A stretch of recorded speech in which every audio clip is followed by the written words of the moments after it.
when I call your name, every fear is banished from here. When you call my name, I'll come running, running to you, and you say, come to me. Spread your wings, catch the wind, he's carrying you.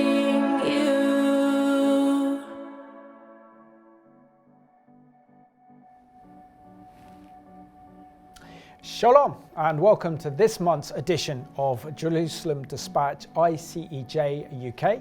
That is the ministry that brings you a closer connection to Israel and the Jewish people through the International Christian Embassy Jerusalem UK. And in this programme we will be discussing the need to step up our prayers for Israel at this critical time, but also in light of what the International Criminal Court has decided to issue an arrest warrant for the Israeli Prime Minister and Defence Minister, which is a perversion of justice. So in this programme today, I'm joined by Anita Conte, who is a London representative for the Ministry of ICEJ UK, together with Mark Starbuck, the Feast Chaplain. So welcome to the programme. Thank you. Mark, it was great to see you in Southampton for the Southern Conference for ICEJ UK. Do you want to give us a reflection of how that went and your thoughts on the Southern Conference that has taken place this year as part of the series of speaking engagements organised by the Ministry of ICEJ UK? Simon, great to be with you again on Jerusalem Dispatch. Mm-hmm. And yes, as you mentioned, just 10 days ago, 2 weeks ago, we had our Southern Conference. And years ago, we used to have a Northern Conference up in Billinge, and then we had the Southern Conference in Southampton. But now, of course, we have a whole host of conferences all around the country. It went well. It was great. The worship was great. The fellowship was great. I hope the food was great. And of course, the ministry was great. And you were one of the speakers as well. So fantastic. I think what many found a sort of a highlight was the theme that Dr. David Elms dealt with, the subject of God and Israel at war. And I know that I had a lot of discussion with different individuals about David's presentation of the four riders of Revelation and their connections with the Islamic world and so on. So there was a lot of sort of, ooh, wow, that's amazing type of response. So yeah, great event, great conference. Good feedback, thank you. And Anita, a warm welcome to Jerusalem Dispatch, making your debut. So do you want to tell us your story? How did you get saved and how did you accept Yeshua HaMashiach as your Lord and Saviour? But also, how did you get involved in Israel? Okay, yeah, it's lovely to be here. So in terms of my own personal testimony, I actually, we, I say a Christian family, but my parents and my brothers and I were brought up as Christians, although my parents were not particularly active, but, as the Holy Spirit, very much as the Holy Spirit focuses on individuals in families, he started with me.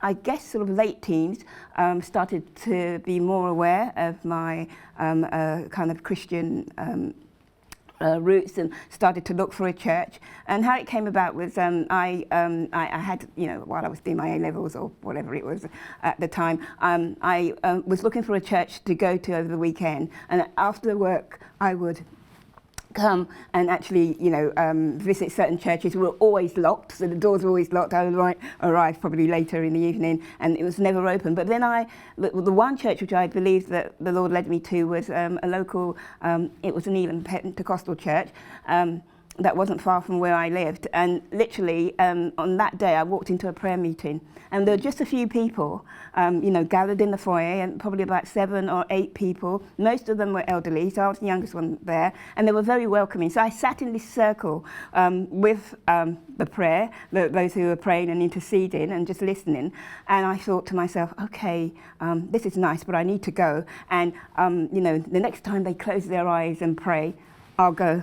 And being ever so polite at that time, I thought, that would be a good getaway plan. But, even the person who led the prayer, they just prayed with their eyes open. So I actually had to wait until the end of the prayer meeting, which I think was God was just doing something there for me. So that's how I got involved with the church.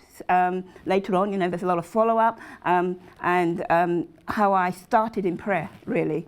And it was almost a situation of, like I said, visiting the church, being in a prayer meeting, me wanting to get away, but God said, no, you're going to stay till the end. So I continued my prayer passion from there, and also, involved in other ministries like discipleship, for people who obviously had just given their life to the Lord, and missions as well. We had a fairly active mission group of sending missionaries overseas at that time.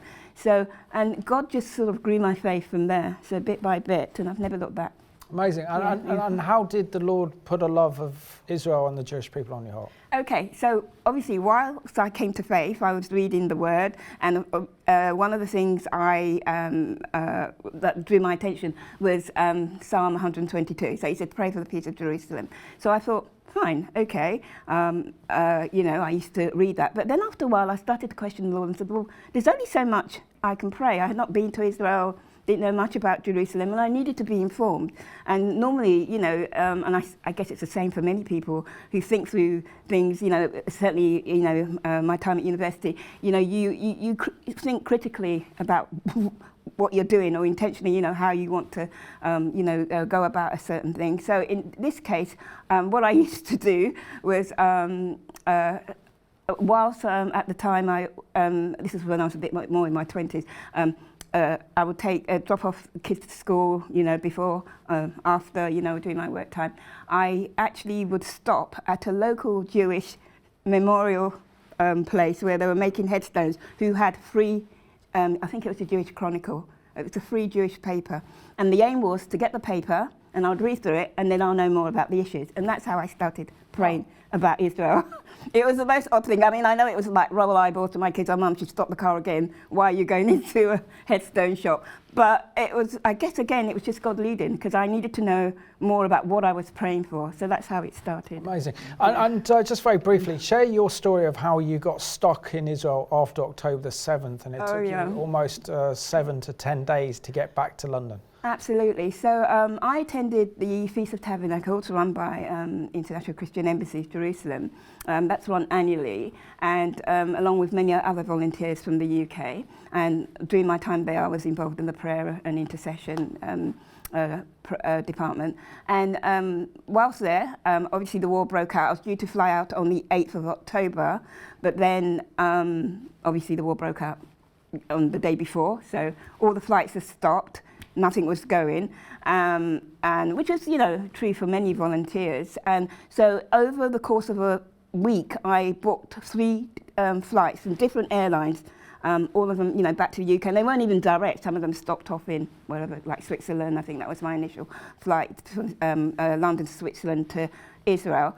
And basically, each one would be cancelled a day before I was due to fly out. And I was thinking, God, what is happening? Because some people were going, and in various ways, and with flights, it's like it's not like you pay a deposit, you're paying up front for the flight. And here we are, so 3 flights in a row were cancelled. But something I think is worth sharing is that before I actually came to Israel to serve at the feast, one thing I prayed was, God, I would love to meet more of the Jewish people themselves. The feast is great. We, Christians from all over the world globally come together, one agenda, one, aim to, worship at the Feast of Tabernacles and, just give glory to God, amongst other things.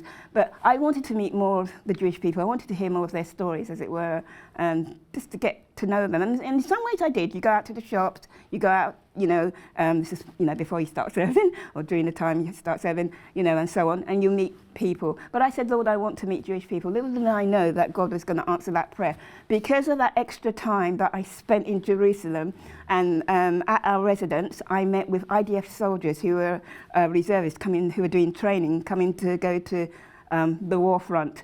So, I was able to pray and talk to them and just find out a little bit more about them, talk to them. There were families who came to the residence as well.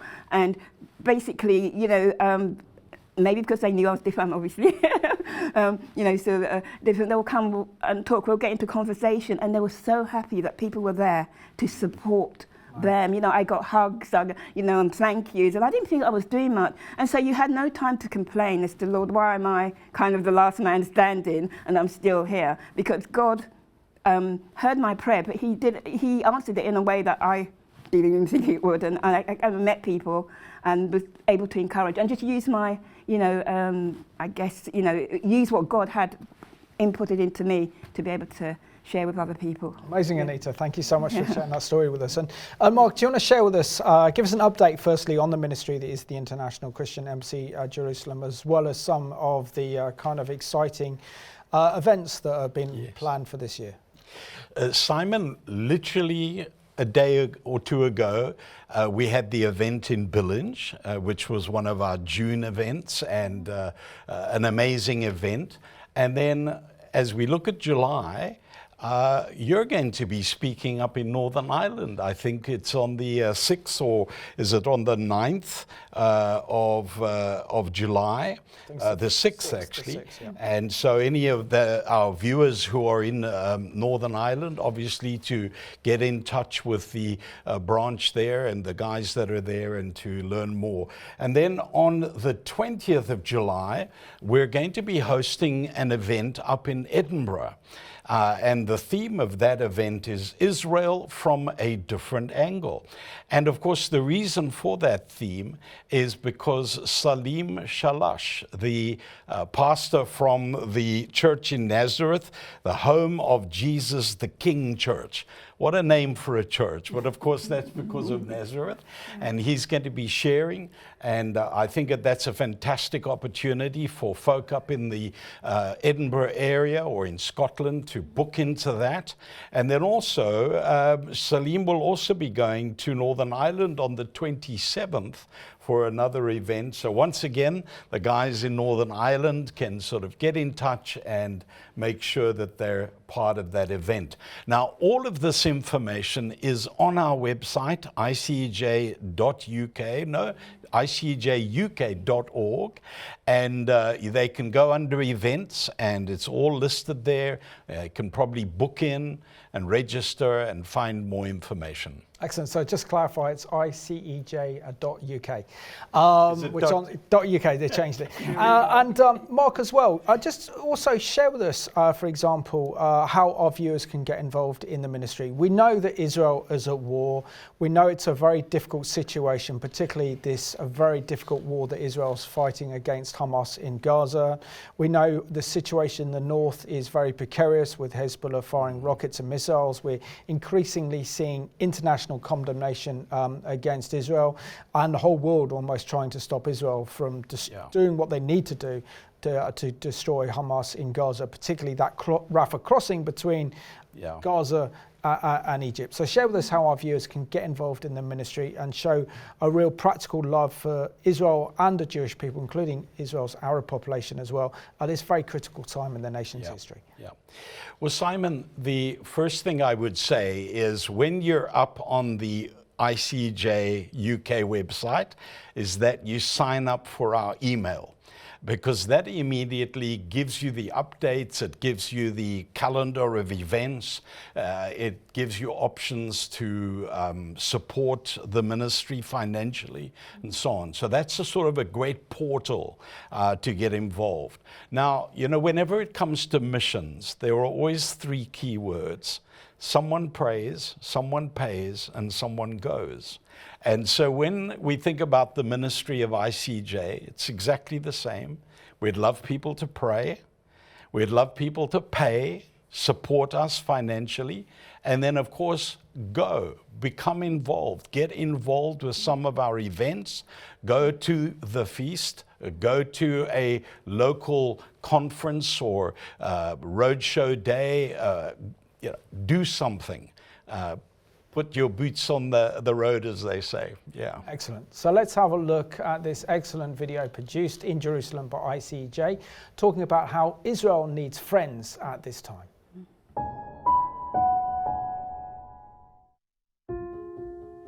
The nation of Israel has been forever changed since Hamas's brutal attack on October 7th. Yet we discovered resilience and heroism alongside the destruction and grief. As the war between Israel and Hamas continues and Israelis walk through the most devastating time in their modern history, they need their friends more than ever. The ICEJ remains alongside them as a source of encouragement and practical help. Since the war began, we have cared for evacuees with essential supplies, provided tutoring for orphans and classrooms so their children could return to school in a protected environment. In addition, we provided emergency first responders with life-saving equipment and trauma care, renovated bomb shelters for at-risk areas, donated paramedic kits and ambulances. We've also helped establish a treatment home for those affected by post-traumatic stress disorder, and much more. With your support, we will continue to meet the urgent needs of Israeli lives across the nation.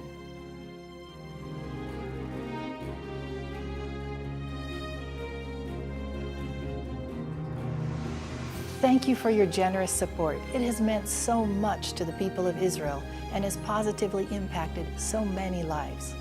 We invite you to continue partnering with us to turn your love for this nation into the practical help that is needed now more than ever.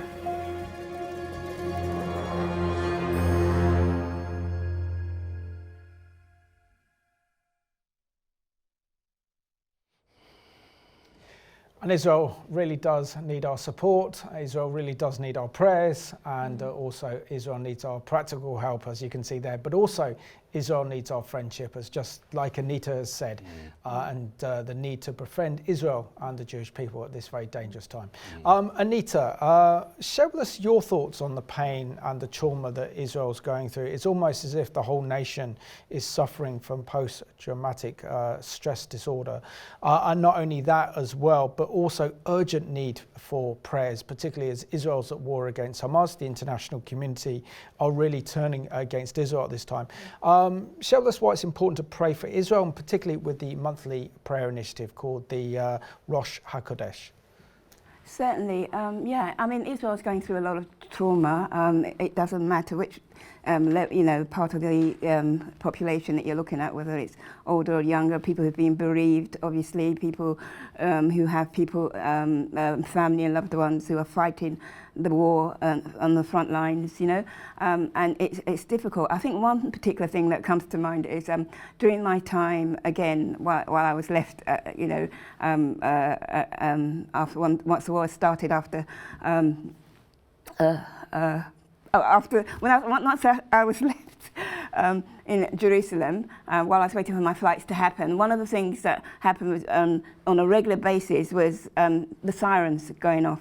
And this is just a real thing. Now, this is something that Israelis probably have to deal with on a day-to-day basis. But for us who don't live there, and certainly for myself, it was a bit difficult. And there was one time where we heard the sirens go off several times, because they were obviously throwing rockets over Jerusalem at that time, and we had like 12 to 15 seconds to get down to the bomb shelter.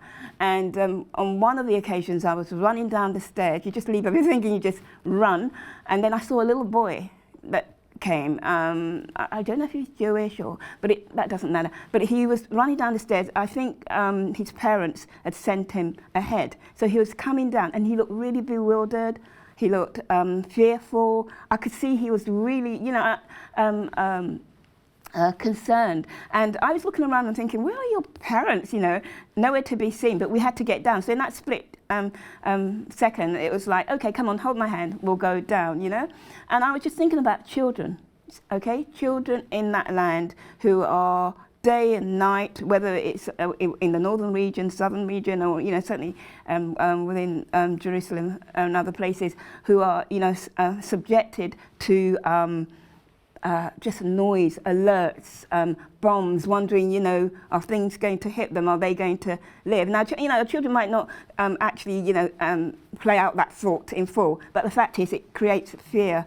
And that's something I think that we really need to be praying for. I know later on we're going to be talking about some of the therapies and stuff that, you know, ICEJ are involved in for young children, but certainly the children and the younger people as well. What do they make of this, you know, and, you know, why the hatred? And even if we just flip over to here in the UK, one of the things, and this is part of our prayer as well, is praying for the Jewish population here. Okay, they're not under fire physically through rockets, bombs and so on, but there's so much prejudice, so much angst against them, you know, negativity, and that fear about going out. I'm in touch with Israeli support group and who regularly go out and counter-protest some of these pro-Palestinian marches and other things, you know, and they do various other things. But, you know, within the group, what they discuss is the fact that, you know, to be Jewish here and anywhere, even out in Israel, but certainly out of Israel,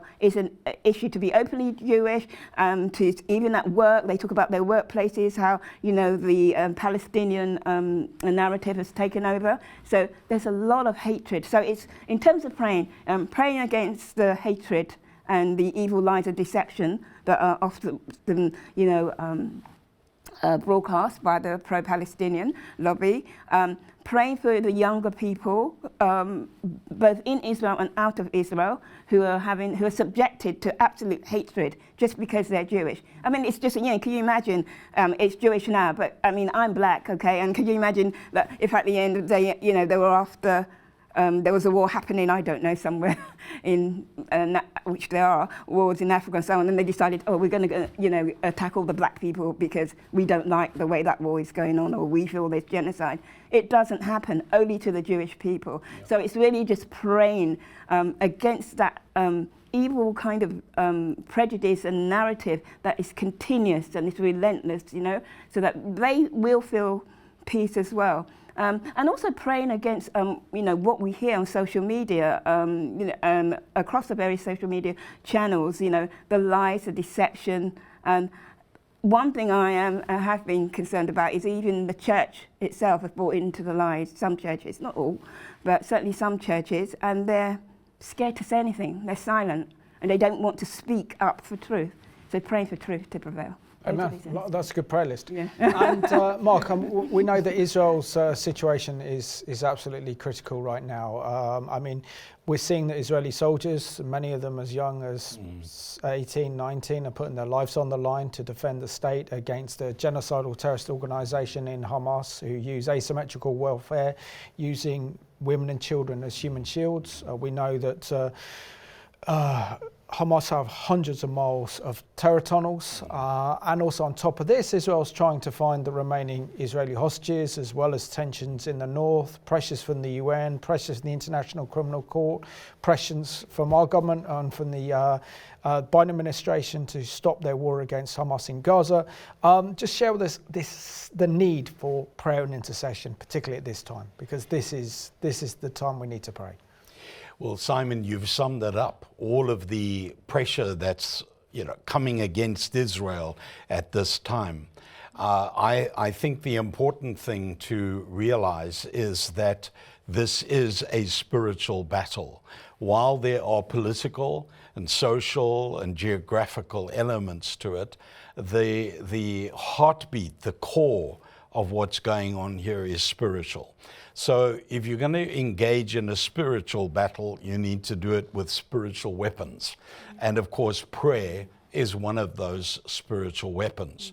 So, you know, as Anita mentioned earlier, Psalm 122, the psalmist calls us to pray for the peace of Jerusalem. The prophets talk about watchmen on the walls, enjoining us as Christians to be watchmen, watching over God's purpose and God's plan for his ancient people. And of course, this is a key action, you know, in terms of what we need to be doing, in terms of what we're already involved with, and that we want to enlarge and accelerate it even more. Literally, I remember Lance Lambert years ago talking about prayer like a prayer cover, and saying that as the intercessors raise up their prayers, it's like God puts cover over the people of Israel, over Jerusalem. And that's what is needed, is that prayer cover, that air cover.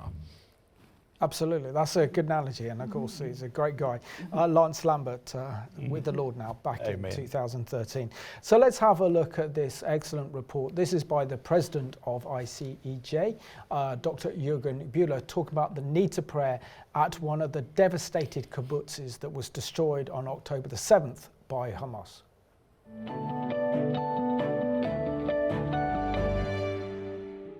Dear friends, I'm coming to you from the Gaza envelope, from Kibbutz Be'eri, the place that probably was worst hit by those atrocities of October 7. 10% of the population of this kibbutz were killed, mutilated, raped, and it was a day where the president of Israel said it was the darkest day in the history of the Jewish people since the Holocaust. What we saw on October 7 was not just a military conflict that was unfolding, but it was a vicious, demonic attack that targeted mainly civilians that were living here in this community. Kibbutz Be'eri was one of the most peaceful places in Israel. During most of the year, young families enjoyed living here and raising their children in that community. On October 7, everything was changed. Now, the Word of God tells us that the battle in which we are engaging, it is not a battle against flesh and blood, but against principalities, powers in the heavenly places. And what we have seen in Kibbutz Be'eri was a demonic manifestation of the spirit of Amalek. It was hitting people that were peace-loving residents of this community, like the following story. כן, הבית הזה גרה פה ויויאן, שהייתה פעילת שלום, שבאה מקנדה, אין יותר ממנה, הייתה מסיעה, אנשים עד לעזה, היו אוכלים אצלה, שותים, ופה היא מצאה את מותה. פשוט מאוד שרפו לה את הבית ורצחו אותה. ומה שאני אומר, חמאס, דאעש, נאצים, הם לא בוחלים, אין חברים. הם רוצים להרוג את כל היהודים ואת כל הנוצרים בעולם, זה האמונה שלהם וזה מה שהם רוצים. What you hear here, it's a rebirth of the spirit of Amalek in our time. I don't think this spirit of Amalek, of hating the Jews, wanting to annihilate the Jewish people, were more powerful manifested than on October 7.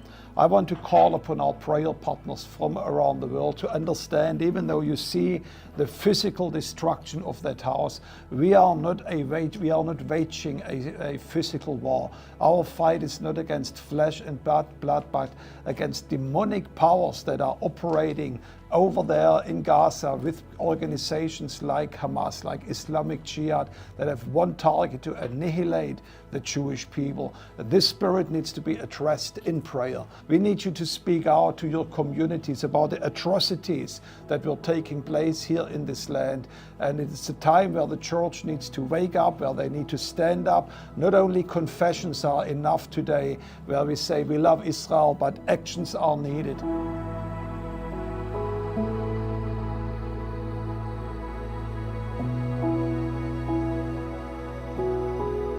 Vivian's story showed us that this is indeed a demonic force that was unleashed, that is operating still inside Gaza today.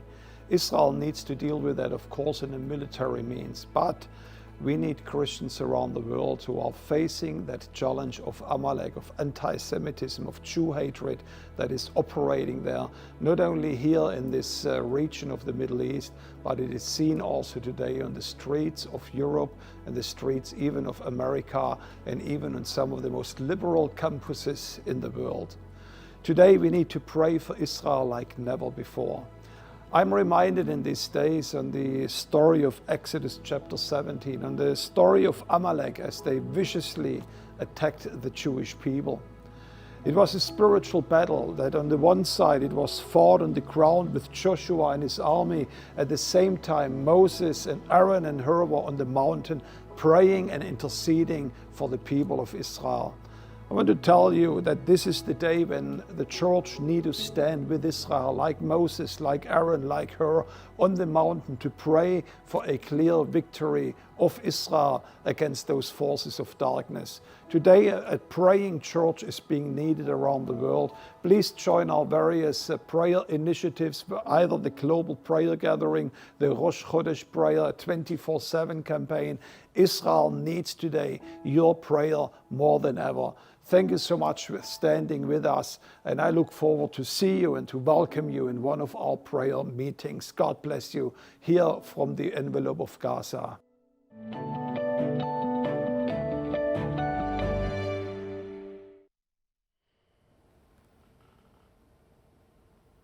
And you can also be a prayer warrior as well by praying for Israel and the Jewish people, and you can do that through the ministry of ICEJ UK. Anita, just share with us, for example, how our viewers watching Jerusalem Dispatch today, who have a burden to pray for Israel, can get involved in the prayer initiative organised by the ministry to pray for Israel on a daily basis. Yes, Simon. So there are various ways. The ICEJ headquarters run, for example, the Global Prayer Initiative. It started off once a week, where people from across the nations can log in. It's an online prayer meeting to pray about the various issues concerning Israel. But now, since the war, it's gone on to be a 24/7, but certainly every day from 2 p.m. UK time to 4 p.m., which is 4 p.m. Israeli time, but 2 p.m. to 4 p.m. UK time, you can pray for Israel. And we have panelists from across the world who run the prayer meeting, and people who, kind of log in to find out more. But yeah, that's one way. Also, on a local level, if your church is that way inclined, or you have a prayer meeting, so I know it's not often easy to set up a prayer meeting just for Israel, but that can be, inputted into your local prayer meeting. So that kind of, brings... Excellent. And of course, more information is on the website about the prayer initiatives. Thank you. And Mark, I suppose the big topic that we're discussing this month is the shocking, disgusting and immoral decision by the International Criminal Court, the Chief Prosecutor, Karim Khan, QC, who's decided to issue an arrest warrant for the Israeli Prime Minister and Defense Minister, as well as the 3 leaders of Hamas, including Sinwar. So share with us your thoughts on this disgusting move by the ICC to put an arrest warrant for the Israeli Prime Minister, Benjamin Netanyahu. Simon, there are 2 issues that really sort of leap out at me. First of all, just the overt bias of the UN, the ICC, that Israel is targeted in this way.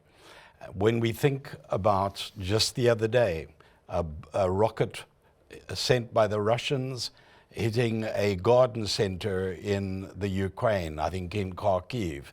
No protest, no comment about that. The treatment of the Uyghurs by China, no comment, no protest about that. And South Africa, who was involved in this legal process. Nobody talks about the genocide that's going on in South Africa right now as we speak. Literally thousands of farmers who are being slaughtered. The news is blocked. Nobody talks about that. Yet these are the people that are bringing the case to The Hague. To me, the hypocrisy, the bias is just so laughable that if it wasn't so tragic, so sad, we would treat this like the Eurovision contest, where Britain is lucky to get 4 points or something like that. It's almost something to say, this is crazy. That's the one thing. The second thing is there's a legal precedent that is being set here that now a nation that goes to war, and if in that war there is collateral damage, there's the unfortunate tragic killing of civilians unintentionally, that this now can be deemed a war crime. Once you cross that legal line, where do you stop? is this now going to be possible for us to go back to the Second World War and to look at the events that happened there? Bremen, I think, 120,000 civilians killed in one night. And Dresden as well. There you go. So suddenly, Dresden actually. So suddenly now we're in a place where unintentional killing of civilians becomes a crime.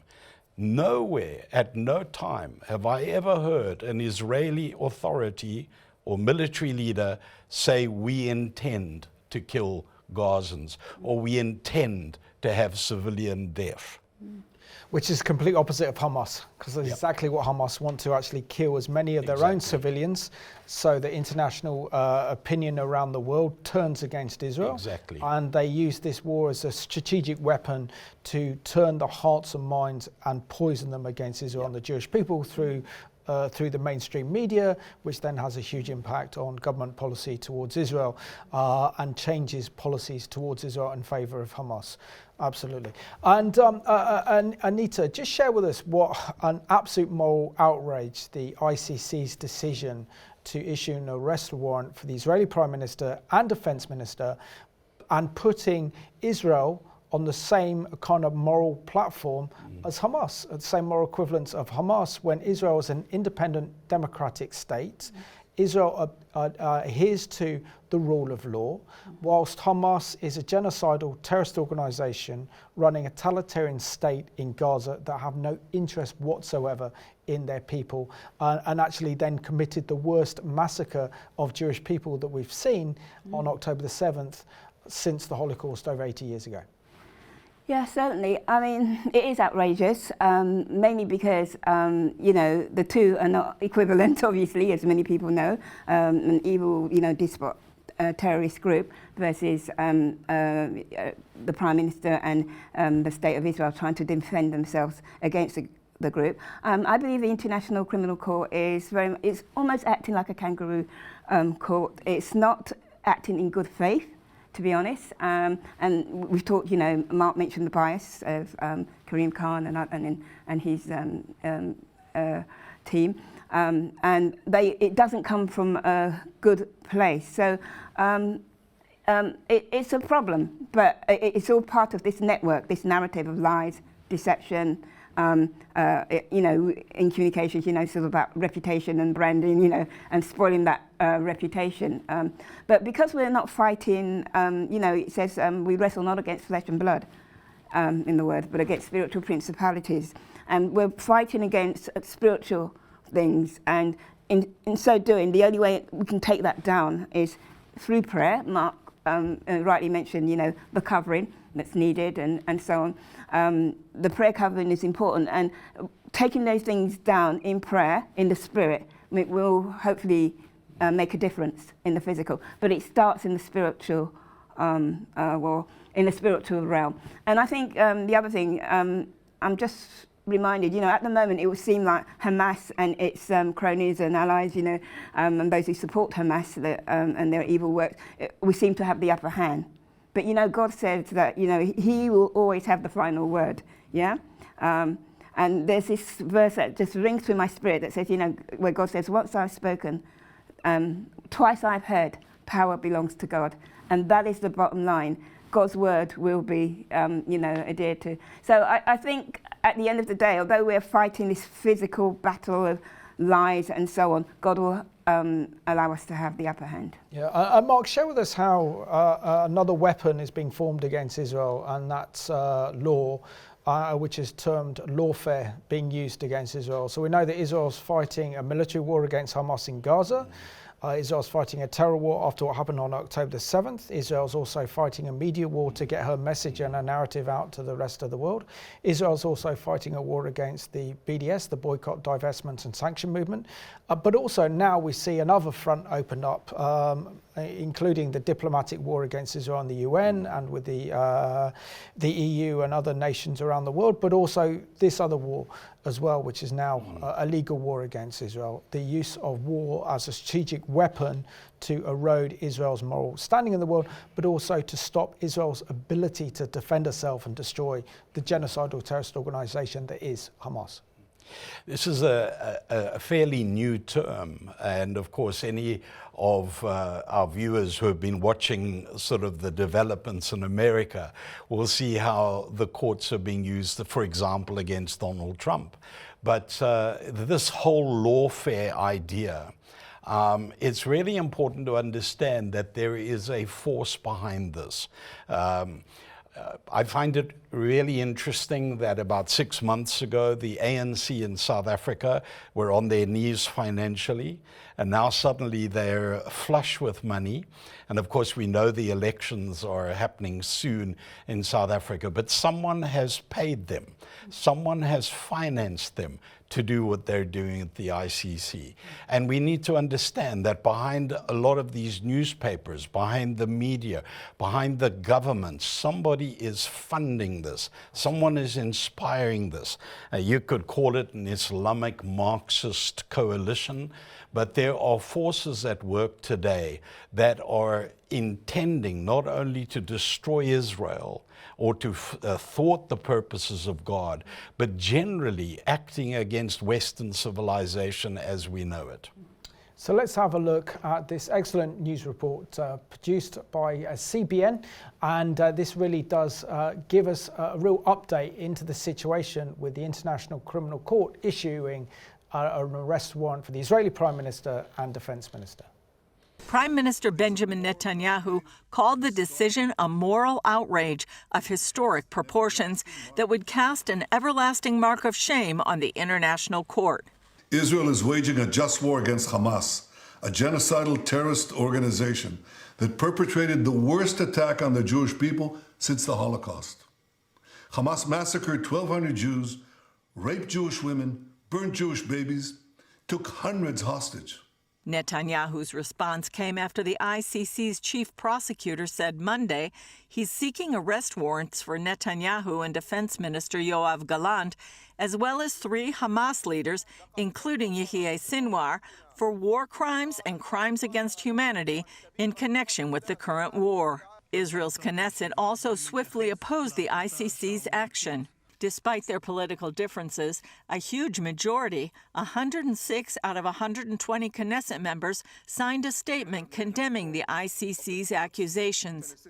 The statement says in part, the scandalous comparison by the Hague prosecutor between Israel's leaders and the heads of terror organizations is an unerasable historic crime and a clear expression of anti-Semitism. Israeli President Isaac Herzog said the decision only emboldens terrorists around the world.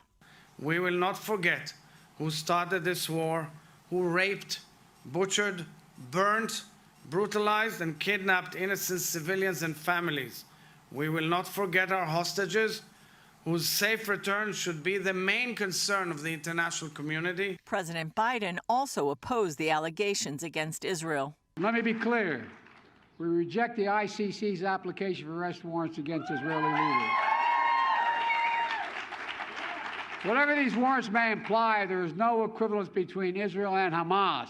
Contrary to allegations against Israel made by the International Court of Justice, what's happening is not genocide.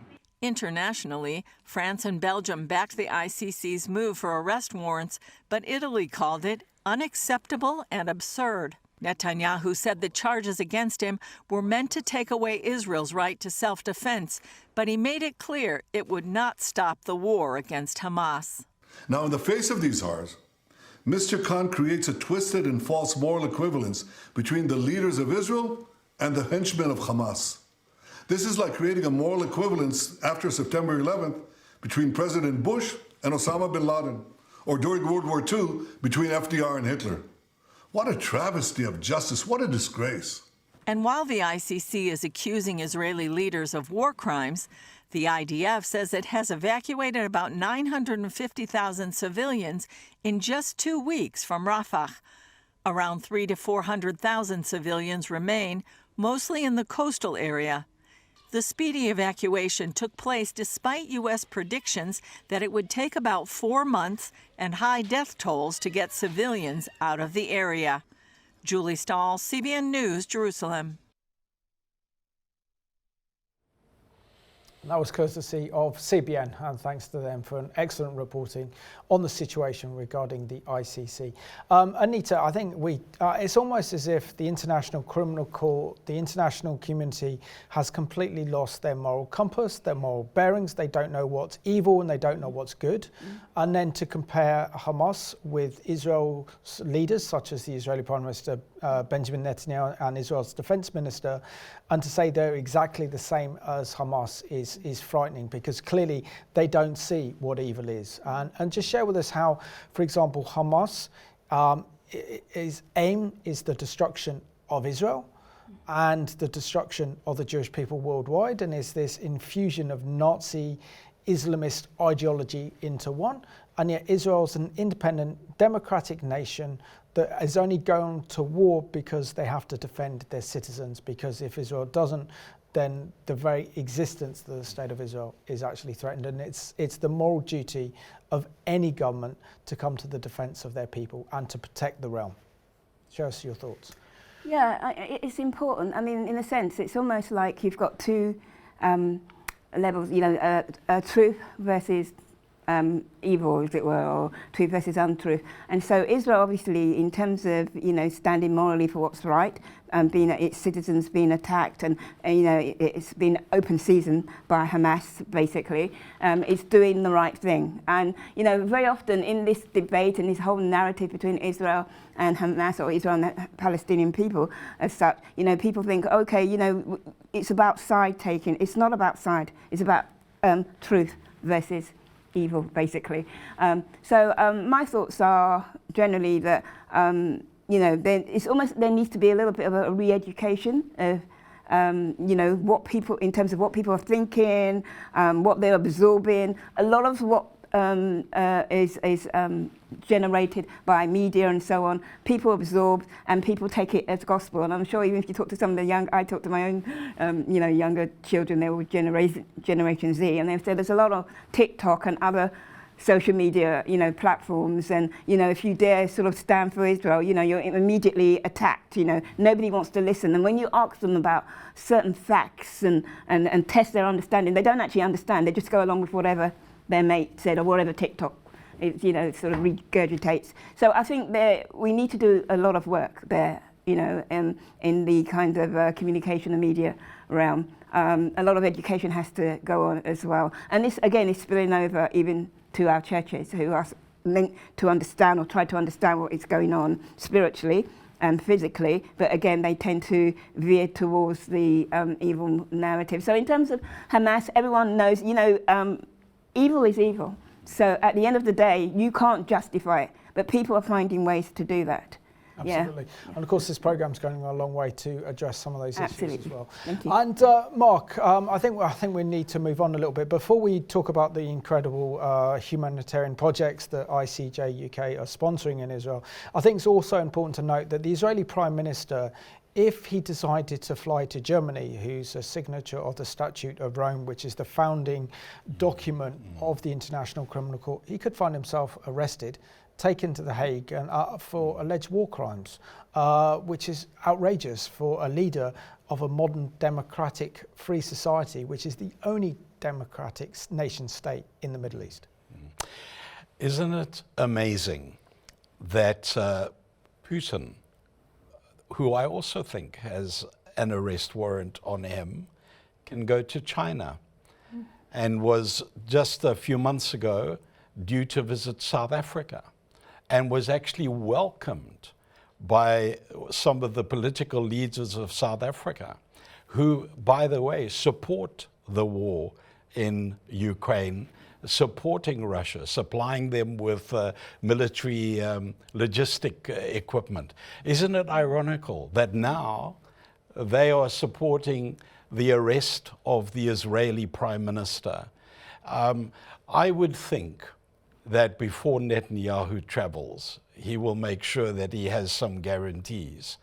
I would find it hugely surprising if he happens to arrive in Germany and Germany tries to arrest him. They may try, but I think the uproar the crisis that would cause in international relationships, I just think would be phenomenal. Mark, very quickly, can you just unpack for us this amazing project to help Israelis, particularly young Israelis suffering from post-traumatic stress disorder, and helping them get over the horrors of what happened on October the 7th, knowing that so many, almost 100,000 have been moved away from their homes in the north. I think it's around 50 or 60,000 in the south, and been allocated. They're away from their family, they're away from their friends, they're away from their communities as well.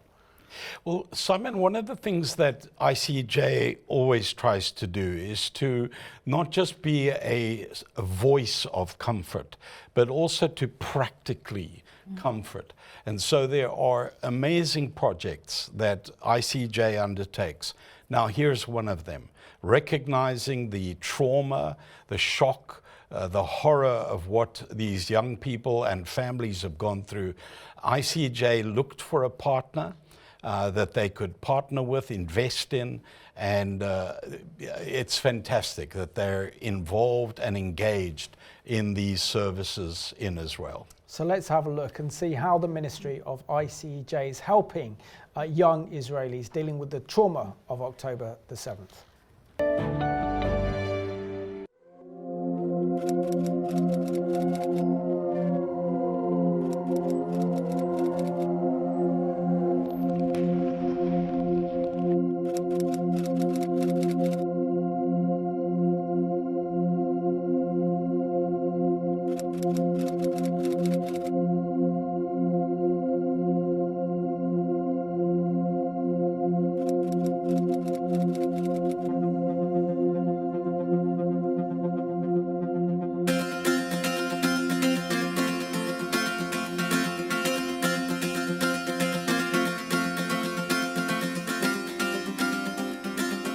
Welcome to Targeting Youth Village. We're in the middle of an empowering camp for evacuee children aged 12 to 18. These children come here for a 5-day camp.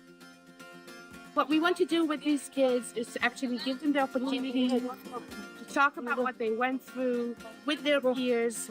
Actually, it's the first time they see their classmates in 6 months. They're all evacuated to different places. The activity was built with social workers. They have a lot of art therapy, animal therapy. They have all kinds of activities that have to do with holding the group back together again. You can see that we are, this activity is a dog training activity. It's a therapeutic tool.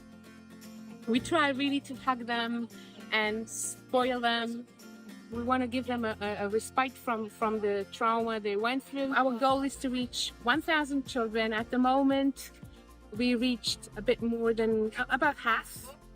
And I hope that until the end of 2025, we will reach our goal.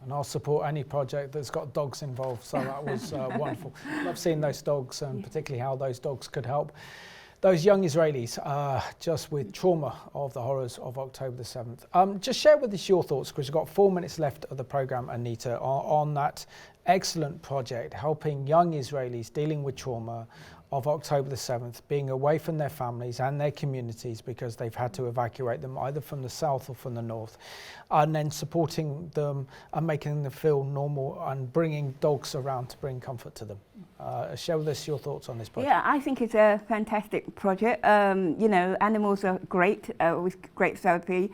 I think even within the UK at times, you know, they'll bring them into schools, and dogs, cats or whatever, to try and comfort. And it fits in with the whole remit of ICEJ, which is to bring comfort to Israel. But particularly, I think, for the young people, which we've spoken about earlier in this programme, you know, giving them something to look forward to giving them some hope. I hope it will rebuild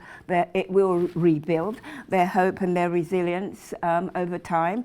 And also, you know, it was mentioned in the film that, you know, that it was the first time in 6 months that they'd come together, you know, their classmates had come together, and that has to be a good thing, and I'd love to see more of that. Excellent.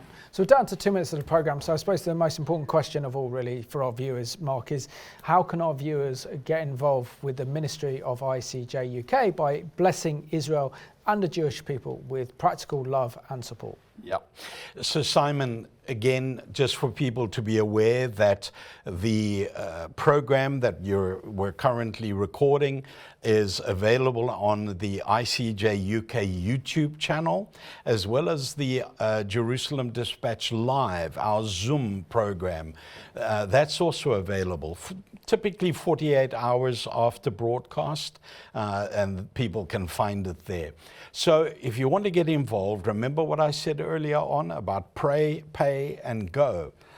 Go up onto our website, make sure that you're signed up for our email, and then become involved in either all 3 of those areas or at least one of them. Pray with us, become financially involved, and also consider being part or attending an event locally, or come with us to the feast. Wonderful. So Mark and Anita, thank you so much for Thank being my you. special guests on this month's edition of Jerusalem Dispatch, ICEJ UK.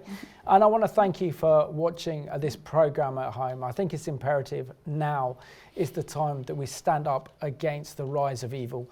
And we need to call out the International Criminal Court for its outrageous decision to issue an arrest warrant for the Israeli Prime Minister and Defence Minister.